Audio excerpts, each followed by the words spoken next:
chapter 1, verses 57 to 66 and 80.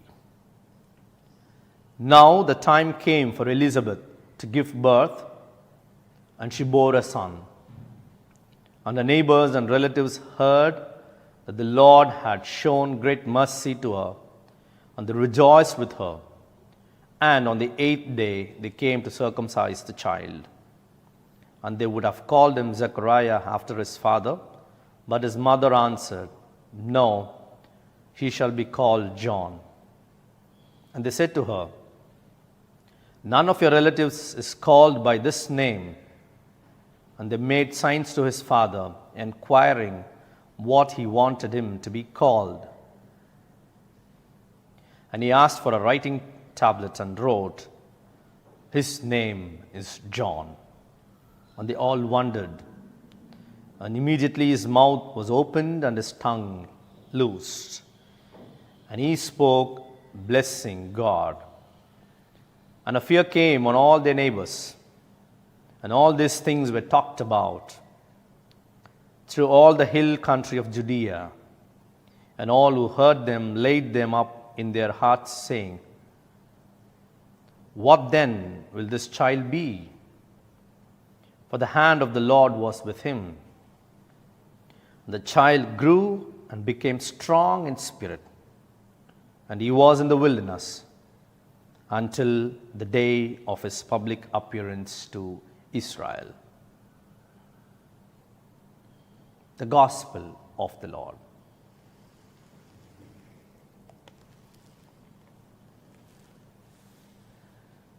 Dear friends, we are living in a culture where we started celebrating our birthdays in a very grand scale, leave alone at this point of time when we are forced to be within our four walls.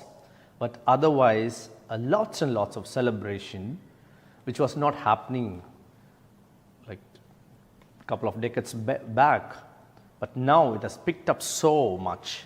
People started celebrating birthdays and they wait. Sometimes it's very funny to see people keep awake to wish that person at midnight, 12 o'clock. And they do a lot of fun and frolic by cutting cake and all that. And interestingly enough, the birthday baby or whomever celebrates birthday, and all the rest of the friends also, after keeping awake at midnight, they sleep away throughout the day and they get up only post lunch, and that is how most of them in today's context celebrate their birthday. And it is beyond the limit of it, because too much of putting oneself in the forefront and celebrating oneself to the extent we can even call it as self-obsession. People really want this to be a very big event and post it in social media, and some of them also celebrate it for a few days. You start it early, and they start also for 1 month celebration, 1 week celebration, and they also have countdown on all that.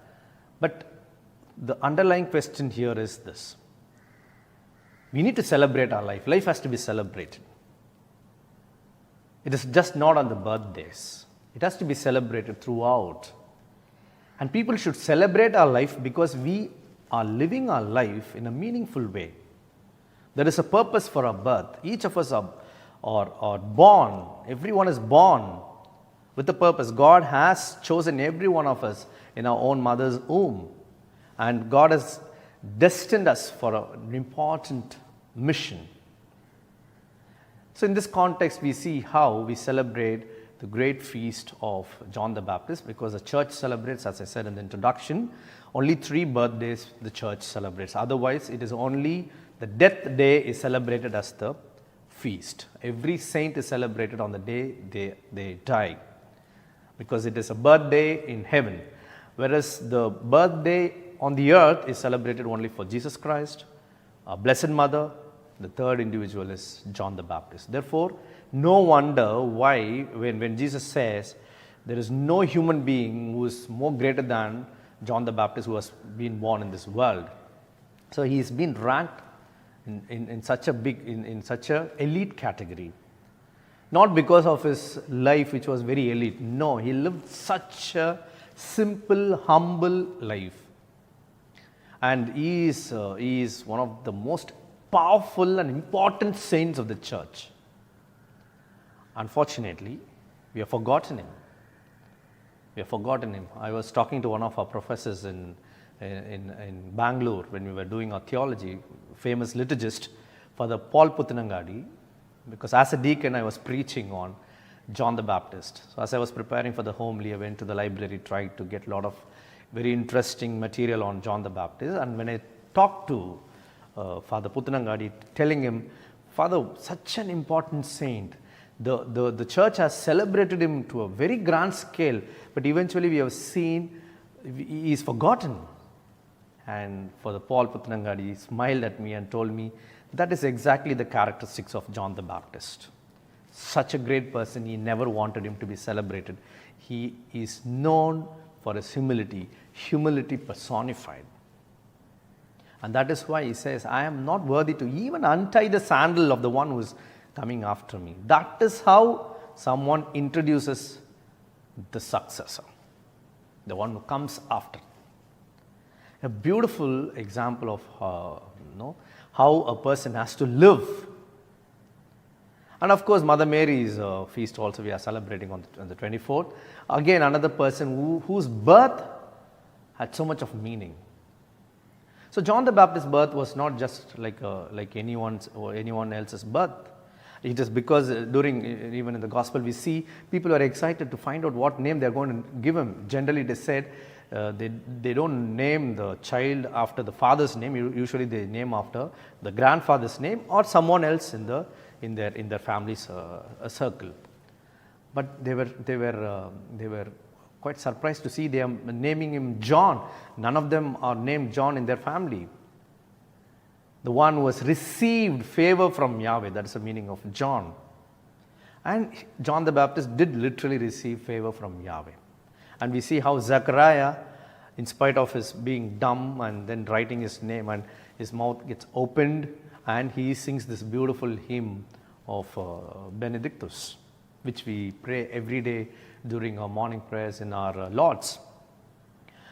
What made John the Baptist's birth so very special? There are so many qualities which we can attribute to John the Baptist, but one quality which signifies his own life is humility. Humility is very easy to talk about, but very difficult to live. He should grow, I should decrease. The one who comes after me is much more greater. To say these words, even to say these words without meaning it, it's very hard. We always think the one who comes after us are inferior to us. John the Baptist had his own difficulties when it came to the life of Jesus himself. He also had his doubts. His idea of Jesus being Messiah was maybe different. And the way Jesus was going about, he had his own difficulties. So he sent his own disciples trying to confirm whether he is the one, because he has solemnly proclaimed. And of course, his birth is very important because his birth also has a role in the salvation history, unfolding of salvation history, and has a direct link with the life of Jesus and with the birth of Jesus himself.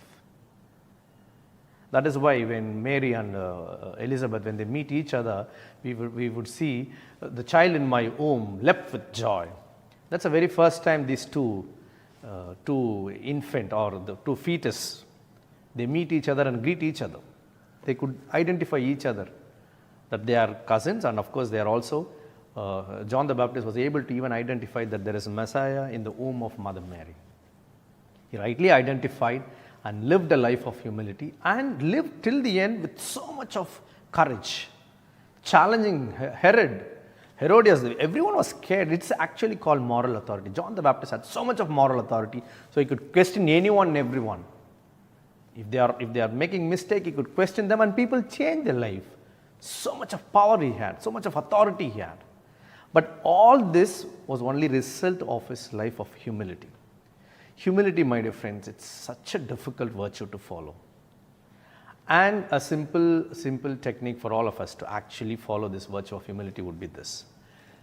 We should always have this perspective. In front of God, I am nothing. All what I am doing today, it is all because of grace of God. And once I have this perspective that everything that I do is because of God, I don't become the center of my life. And once I cease to become the center of my own life, the others become important. And when the others become important, we value the others. And once we value the others, we start talking good things about the others. And that is how we fight this pride, which actually takes us into destruction. Israel fell. Judah fell, all because of their pride. They thought they are in control of their situation. They are perfect in everything. Here is the great Saint John the Baptist teaching all of us this great lesson of humility. The worst thing when we talk about humility is some people take pride even in their humility. Every time they make this statement saying, with all my humility I should say. If you say this way, you don't have humility. It is only the heightened sense of pride. So let us try reducing the I statements in our lives and slowly increase his statements and you statements. Surely we will cease to be the center of our life or center of attraction, and slowly we will start valuing the rest of them. This will actually exalt us to greater heights, because God has a special love and affection for those who humble themselves. Those who humble themselves, He will exalt them to great heights. Believe in God